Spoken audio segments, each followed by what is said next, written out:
السلام علیکم ورحمۃ اللہ وبرکاتہ۔ تو میں ہوں محمد حسن انصاری، اور جیسا کہ ابھی مغرب کا اذان جسٹ کمپلیٹ ہو چکا ہے اور مجھے نماز پڑھنا ہے، لیکن میں کھڑے ہو کر نماز نہیں پڑھ سکتا ہوں۔ اور یہ ویڈیو ان ہندو بھائیوں کے لیے جن کو سمجھ ہونا چاہیے کہ اسلام میں کتنا زیادہ آسانی ہے۔ اب سب کو پتہ ہی ہوگا کہ 2 ہفتے پہلے میرے پیر میں ایکسیڈنٹ ہوا ہے، جس کی وجہ سے سجدہ کر پانا بہت مشکل ہے، بہت مشکل ہے۔ تو اسی لیے میں 2 ہفتے سے بیٹھ کر کے ہی نماز ادا کر رہا ہوں۔ اب میں بیٹھ کر نماز پڑھنے والا ہوں، اور ظاہر ہے کہ یہ ویڈیو دکھاوا کے لیے، ریاکاری کے لیے نہیں ہے، صرف اس پرپس کے لیے کہ اگر آپ کو انجری ہو جاتی ہے، اگر آپ نئے نئے مسلمان ہیں اور آپ کو کسی طریقے سے انجری اگر ہوتی ہے، تو آپ بہت آرام سے لیٹ کر بیٹھ کر کے بھی نماز ادا کر سکتے ہیں، کیونکہ جس پروردگار کو ہم لوگ مانتے ہیں، جس اللہ کی ہم لوگ پوجا وندنا کرتے ہیں، اس نے ہمیں حکم دیا ہے کہ آپ آرام سے نماز پڑھو۔ اگر آپ کے تکلیف ہے، آپ کو زیادہ، آپ بیمار ہو، تو آپ بیٹھ کر یا لیٹ کر کے بھی نماز پڑھ سکتے ہو، جس کے بارے میں اوتھینٹک حدیث بھی موجود ہے۔ تو اگر آپ کے پیروں میں چوٹ ہے تو آپ کیسے نماز ادا کرو گے؟ اس کا سمپل طریقہ میں آپ کو دکھاتا ہوں۔ یہ ہے جنماز۔ ہم مسلم کمیونٹی کے لوگ اسے جنماز کہتے ہیں۔ جنماز کا مطلب ہوتا ہے نماز پڑھنے کی جگہ۔ ظاہر ہے کہ ہر جگہ پاک یا نہیں ہوتا، کہیں جب آپ گھر میں ہوتے ہو تو بہت ساری چیزیں گرتی ہیں، تو اس کے لیے جنماز بچھایا جاتا ہے۔ تو میں اس کو اس طریقے سے بچھا دوں گا، یہ کمپلیٹ، کیونکہ یہ سجدہ کی جگہ، یہ صوفہ، اس میں لوگ بیٹھتے ہیں، میں بھی بیٹھتا ہوں۔ تو اب یہ بچ چکا ہے، تو یہ جگہ پوری طریقے سے، اب یہ جنماز پاک ہے، صوفہ بھی پاک ہے۔ تو اب میں نماز پڑھنے جا رہا ہوں۔ اب دیکھیے میں کیسے سجدہ کروں گا اور کیسے، چلو امید ہے کہ یہ ویڈیو بہت کمفرٹ صحیح طریقے سے بن جائے اور یہ میسج آپ تک صحیح طریقے سے پہنچ جائے۔ چونکہ میں اکیلا نماز پڑھ رہا ہوں، میں آج مسجد نہیں گیا ہوں کسی کارن سے، اور ابھی جسٹ مغرب کا نماز اذان ختم ہوا ہے، تو اسی لیے میں اقامت بھی خود ہی دوں گا اور نماز بھی خود ہی پڑھوں گا۔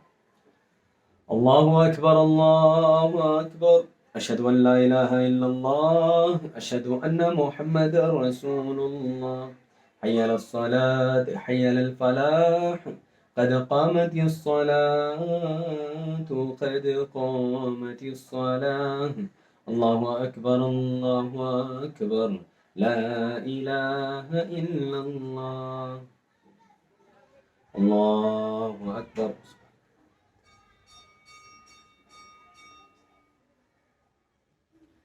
الحمد لله رب العالمين، الرحمن الرحيم، مالك يوم الدين، إياك نعبد وإياك نستعين، اهدنا الصراط المستقيم، صراط الذين أنعمت عليهم غير المغضوب عليهم ولا الضالين،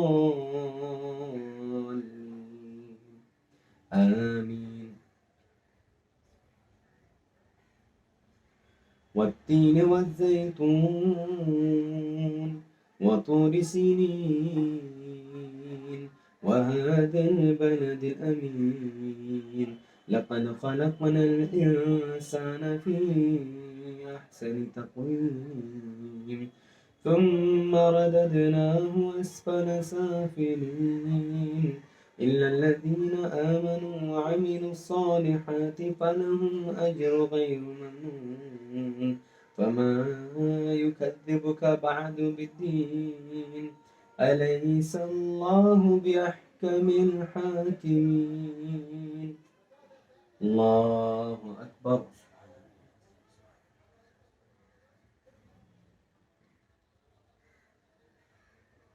سمع الله لمن حمده، الله أكبر،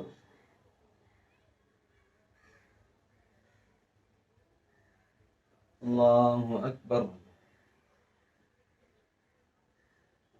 الله أكبر،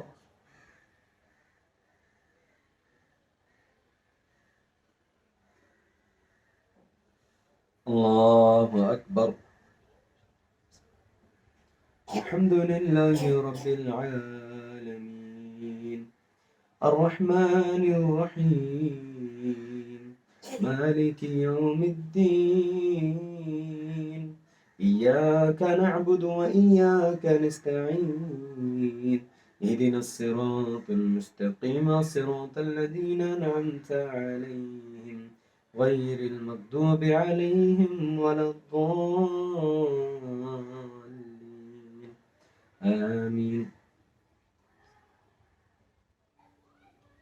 قل هو الله الله أحد الله الصمد لم يلد ولم يولد ولم يكن له كفوا أحد الله أكبر سمع الله لمن حمده الله أكبر الله أكبر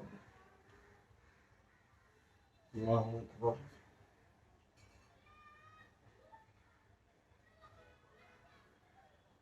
الله أكبر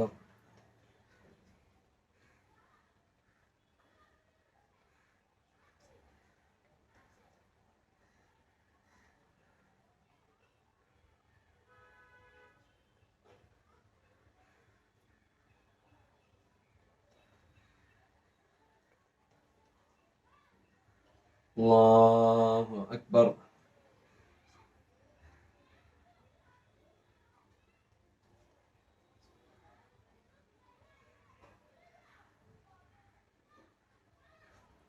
الله أكبر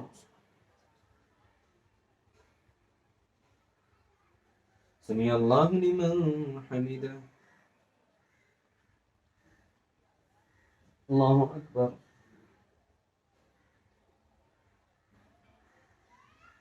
الله أكبر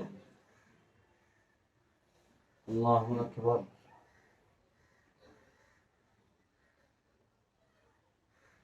الله أكبر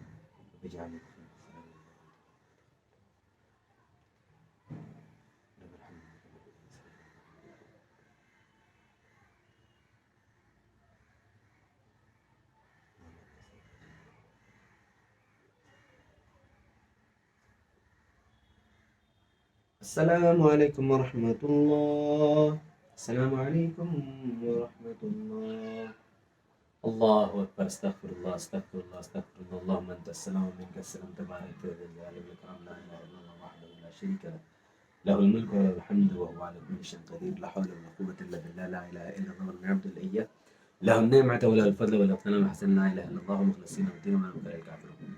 تو سب سے پہلے جو آپ کے من میں سوال اٹھا ہوگا کہ میرے سر میں ٹوپی کیوں نہیں ہے، بالکل ٹوپی کا نماز سے کوئی تعلق نہیں ہے. ٹوپی 24 گھنٹے آپ پہن کر رہیے، صرف نہانے ٹائم میں اتاریے، سونے ٹائم میں اتاریے. ٹوپی ایک الگ عمل ہے، نماز ایک الگ عمل ہے. ٹوپی پہن کے رہنا اچھا ہے. اور دوسرا آپ کا کوشچن ہوگا کہ نماز پڑھنے کا طریقے سے، تو دنیا میں ہر کسی میں مکتبہ فکر کے لوگ ہیں، ان کا اپنا اپنا طریقہ ہے.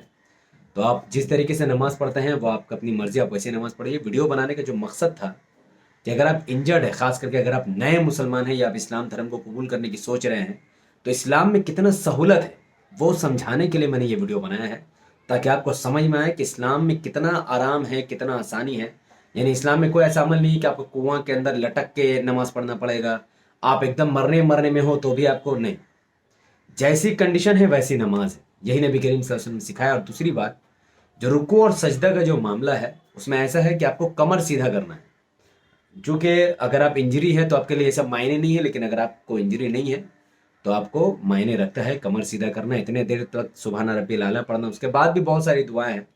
تو میں ڈیٹیل میں، اگر یہ ویڈیو صحیح طریقے سے لوگوں تک پہنچتی ہے، مجھے ایسا لگتا ہے کہ لوگوں تک آواز پہنچ رہی ہے، تو میں ڈیٹیل میں وہ ویڈیو بناؤں گا جس میں نماز میں کیا کیا ہم پڑھتے ہیں اور اس کا ایکچوئل میں مطلب کیا ہے، تاکہ ریئلی میں آپ سب کو سمجھ میں آ سکے کہ ہاں یہ نماز ہے، یہ نماز کا مطلب ہے.